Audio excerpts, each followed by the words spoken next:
Welcome to the Macmillan Report. I'm Marilyn Wilkes, your host, and our guest is Subhashini Kaligotla, who is Assistant Professor of Indian and South Asian Art and Architecture. Her area of expertise is early medieval Deccan India, 500 to 800 CE, with specific research interests in the multisensorial experience of sacred architecture, landscape history and culture, and the historiography of South Asian art history.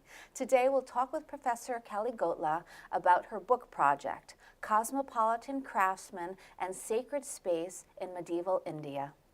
Welcome, Professor Kaligotla. Thank you for having me. Let's start with an overview of your project. Tell us about it. So very simply, my book is about what it means to make in medieval India. I'm an architectural historian, so this means that I'm interested in buildings and built environments. And I'm interested in architects and builders and the ways in which they communicated architectural knowledge amongst themselves, but also to a wider public, to patrons and other communities. And the pivot of this book is a place called Pattadakal, and it was built in the 7th to 8th centuries CE. And it's through this book, through this place that I launch my research questions. But the book ranges pretty widely across the Indian subcontinent and looks at a period that covers roughly the first millennium CE. Okay, and why did you choose that particular area?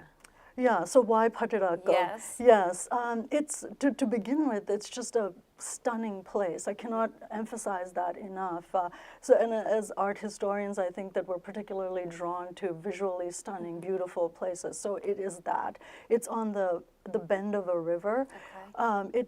All of the buildings here are made of a local fiery red sandstone. So when you go there in the morning, especially with the morning sun and towards dusk, these buildings really come alive. They're deeply faceted. They have incredible sculpture on the exteriors and interiors. So the buildings really come alive. So that drew me in. Just the beauty of this place. But then beyond that, it's very interesting from an art historical point of view. So in a very dense place that's the size of a New York City block, let's say, you've got 8 large-scale structures, and then you've got dozens of smaller buildings that are just jammed in there. And beyond that, you have what art historians have typically characterized as 2 different architectural styles that are associated with North India and South India that you see here in these buildings, both on a large scale. So if you look at the towers of these buildings, so you see a kind of a coming together of northern and southern styles, but also in smaller scale, in miniature forms, you see a coming together. So it raises a number of interesting art historical problems. Okay, where in India are we? What city would it be closest to? Right, so it's in I would say the heartland of India in the Deccan Plateau, and this particular place is in present-day Karnataka state. Okay. Yeah. All right, good. And what is the Deccan? Yeah, so the Deccan is this wide expanse of area. It covers pretty much all of peninsular India. It's a huge geographical expanse, and in current day parlance, the Deccan Plateau is split across 4 states in India. So it's huge, and it's been this place that has had contact with other parts of the world for a long time. Let's say as early as the first millennium. We have Greek accounts about the Deccan. We have Chinese accounts about the Deccan. And then, of course, we have early Indian textual sources that talk about the Deccan. And it's home to at least 3 major language communities. So it's a place that's incredibly heterogeneous. So you have the coming together of not just a variety of architectural and visual and sculptural styles, but you have multiple languages. A number of different polities have controlled the Deccan, and it has had contact with the major cultural spheres in Asia. So West Asia, China, Southeast Asia, was probably part of the trade along the Silk Road. So an early engagement with places outside India and peninsular India. So I am curious, as you are studying the buildings and the architecture, how do you actually do the research for it? And do you see the Chinese influence, for instance, as you're looking at the buildings and the other, peoples who have come to the area? Yeah. So the important way in which you conduct research is to do field work, because I'm looking at buildings and I'm looking at built environments and how they fit into a broader landscape. So I've spent a lot of time in the Deccan. So just my core corpus constitutes about 200 buildings that are spread in 4 different states. But beyond that, I've looked at, I've traveled widely in the Deccan, but then I've traveled in other parts of India, so in North India, Central India, farther down in South India. I've done some work in Southeast Asia. So just looking, doing a lot of traveling, photographing the buildings, drawing the buildings, getting internalizing the buildings and the built spaces as much as possible. So photo documentation and other kinds of documentation. And again, not just focusing on my core buildings, even though that's a huge corpus, but thinking much more expansively about buildings and sacred architecture in particular, which is the focus of my work, and looking at how sacred architecture works in this broad kind of swath, and also in a big temporal space, looking at archival photographs, looking at the diaries diaries and writings of early historiographers, so people from the 19th century who were some of the first people to study these places. And you raised the issue of influence, and that's something that I want to address. So one of the ways in which the spaces of the Deccan have been approached is through this model of influence, which actually does not give agency to the Deccan social actors. So kind of saying that, like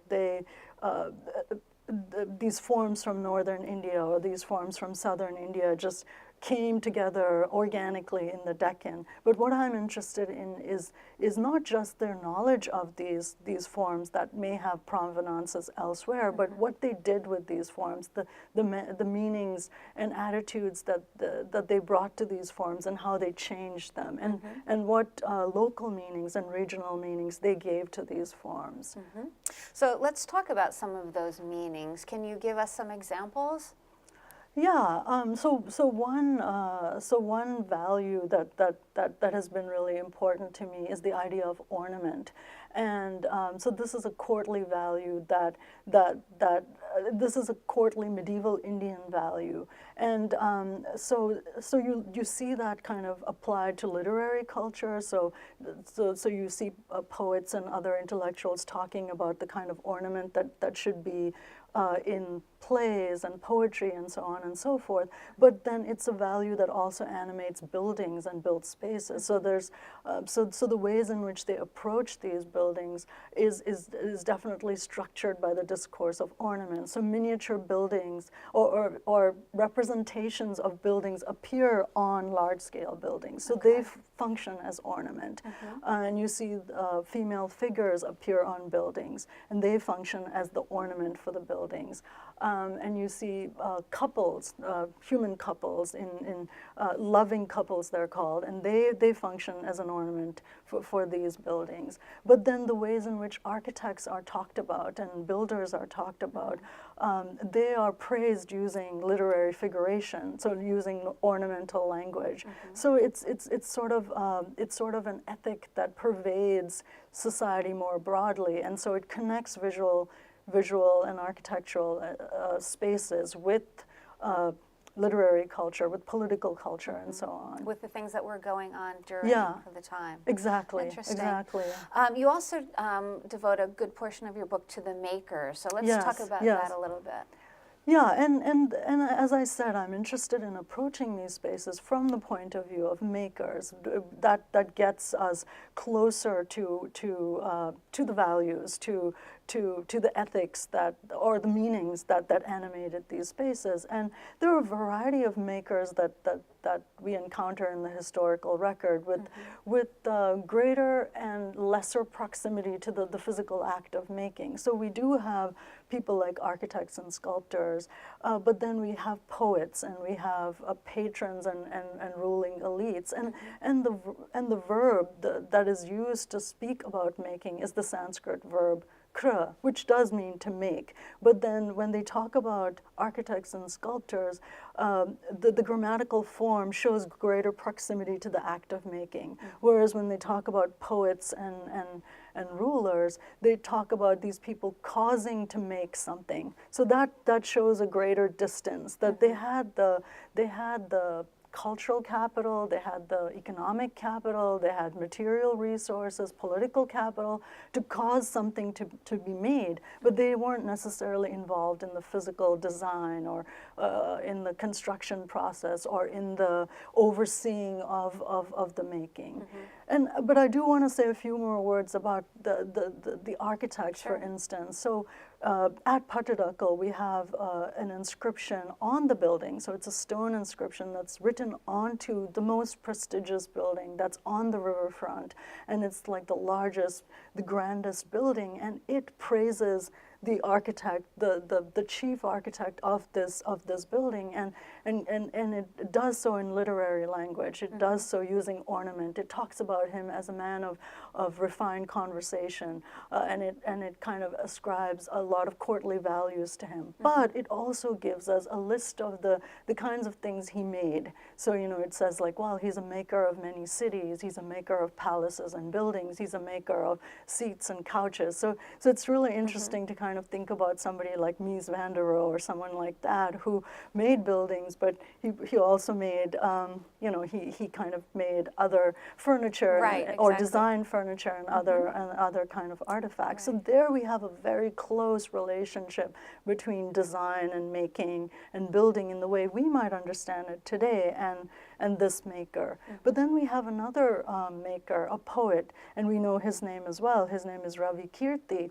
And and this inscription also appears on the body of a building, and he claims credit not only for the poem that appears on the building, so he made that poem, but he also caused to be made the building on which this poem appears. And he compares himself to the great South Asian Sanskrit poets, among which is Kalidasa. So it's a long poem, so he's able to demonstrate that he's a maker of poems, but then he's also claiming that he made this building. But there, given the grammatical constructs that we're seeing, we could say that, well, he probably didn't design the building, but he had the cultural capital and he had the resources to make it. And that brings up an interesting point. I was going to, when you said he, made the building and also did the poem, he didn't necessarily actually make the building, but did he assist in the design of it? These are the kinds of questions that I'm asking. So like whether it's somebody like Ravi Kirti who made the poem, or political figures who claimed they made fortresses and they made cities, what was their role in the design?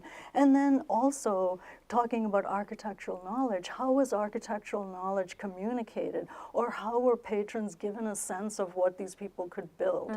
How were design ideas communicated? Were they communicated through miniature buildings? Were they communicated through rock reliefs, like where you don't see the building in 3D, but you see relief images of the building. So how did they communicate architectural knowledge amongst building communities, so amongst architects, sculptors, masons, and so forth, but also to patrons and other, and what was the role of these other makers in the making? So have you been able to determine any of that? Well, Well, so miniature architecture is one avenue, and so it seems to have functioned in a number of ways. Like I alluded to one way, it seems to have functioned when it was in relief form. It seems to have been functioned as an important ornament for the temple.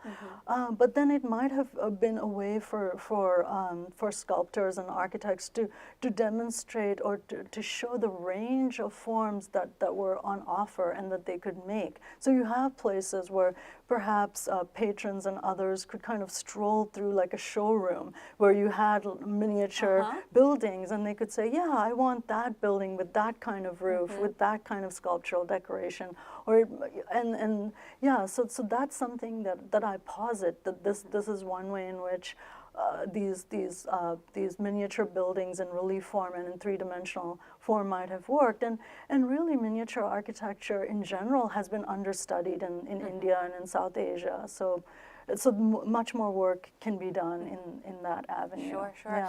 Now, in these buildings, and there are hundreds of them, as you had pointed out, did people ever live in them, or were they places of worship primarily? Yeah, I'm glad you asked that, because I think that somehow got lost in our discussion. So all the buildings that survive from this period are sacred, or predominant, let's say 80 to 90% are sacred buildings, so temples or some other type of worship space.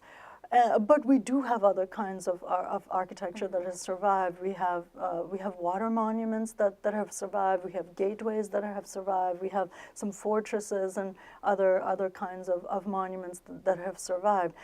So at least in this period, in the first millennium and before, first millennium CE and before, so let's say palaces and other civic buildings were made in perishable materials. So they were made in wood, and they were made in brick and other kinds of material. And given the climate that we're talking about, you see a lot of rain, like it's a humid tropical climate, so that kind of architecture hasn't survived. So unfortunately, much of the historiography has focused so much on the religious architecture, which has kind of warped our way of looking at this time period. Right. Okay. Yeah. I'm also wondering, in the 300 or so years that you're studying, have you noticed a change in the architectural styles of the building? And can you pinpoint it to people who you know had come into the area at the time? Or is it basically really looks like the same kind of architecture? Well, there were surely changes in that 200 to 300 year period. And I look at least two different kinds of building modes, if you will. So I look at rock cut architecture. So that's a form that's prevalent in South Asia, and certainly in the first part of the first millennium. So this is architecture that is dug out of hillsides and mountainsides. So it's a kind of subtractive form of architecture. So you're scooping out the space from a mountainside, and then you're sculpting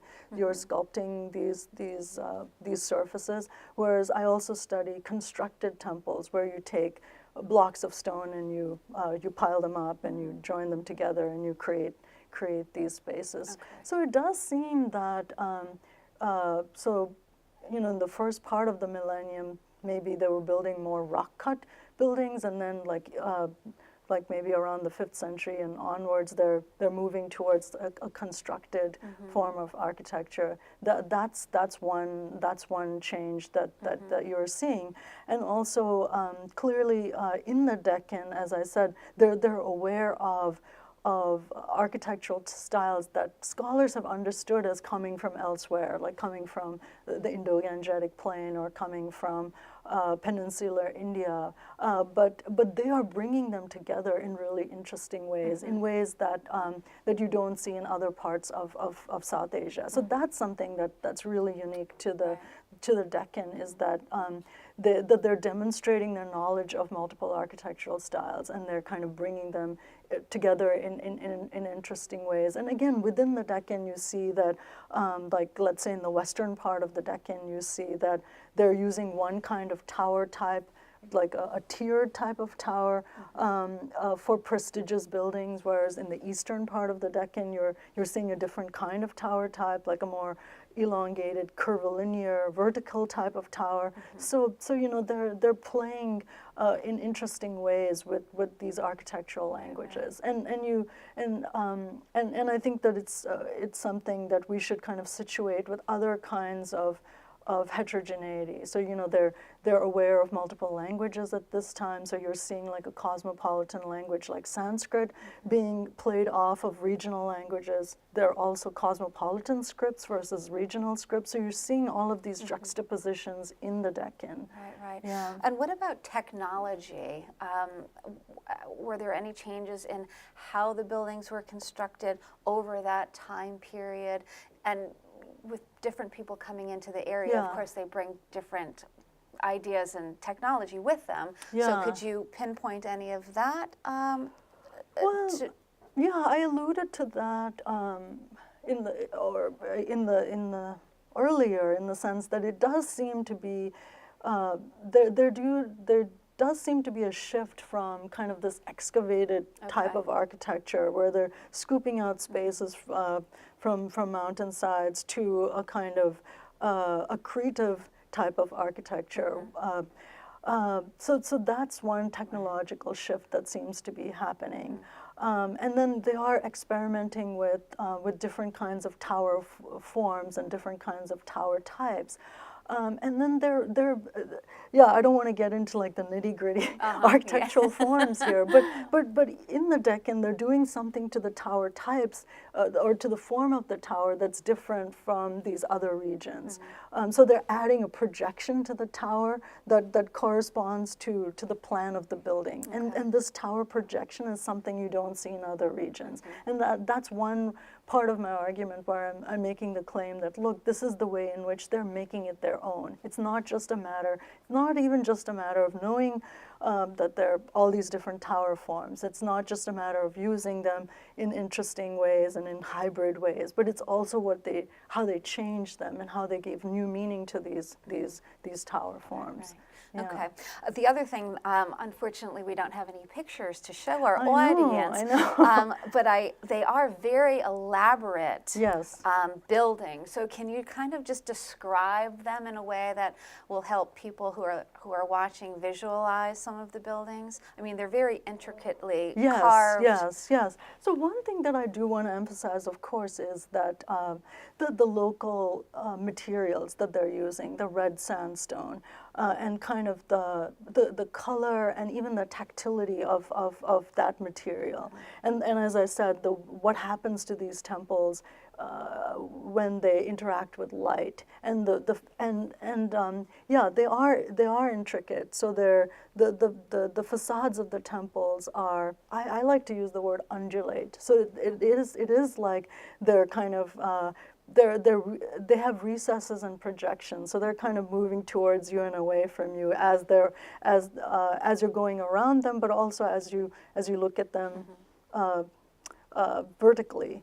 So there's that, and I think the movement of the individual, of the worshiper through the temple is extremely important, and these buildings are designed for that. Like every part of the plan has some sort of relationship to liturgical practice and to what happens in these spaces. They are abodes for the god, and they're places where you make sure that the needs of the gods, they're all Hindu temples, I should have said that, and at least the temples in Pattadakal are devoted to the Hindu god Shiva. So you're making sure that Shiva's needs are taken care of, that he has a beautiful place to be on earth, and it's also a place where the devotee has an encounter with Shiva. So you would go through, let's say, there would be.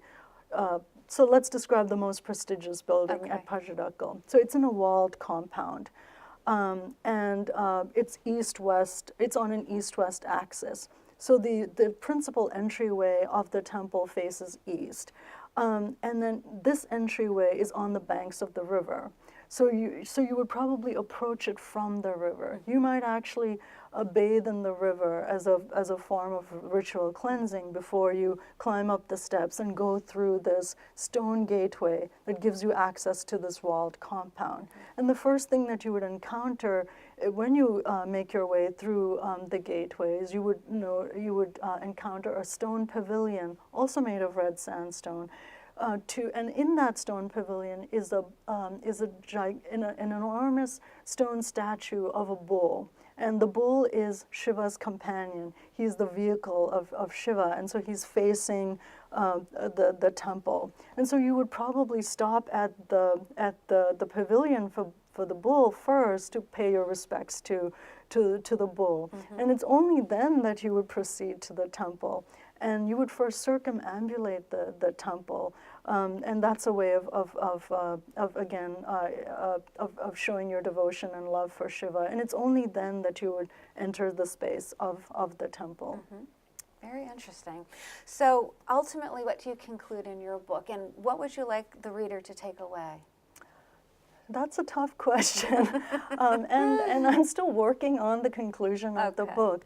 But one of the things that I want to emphasize is the importance of reception, and so far I think the emphasis has been we've looked at these places from a purely formal point of view, and we've kind of fragmented these places along the North India, South India binary, and so that's given people an impoverished account of these places. And so I'm focusing on through the makers, I'm focusing on how these places were experienced.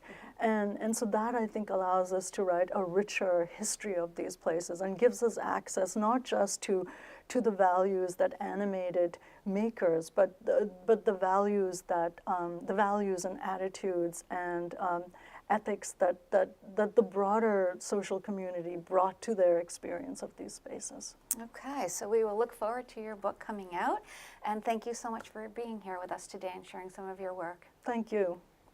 For more information about Professor Kaligotla, please visit our website at macmillanreport.yale.edu.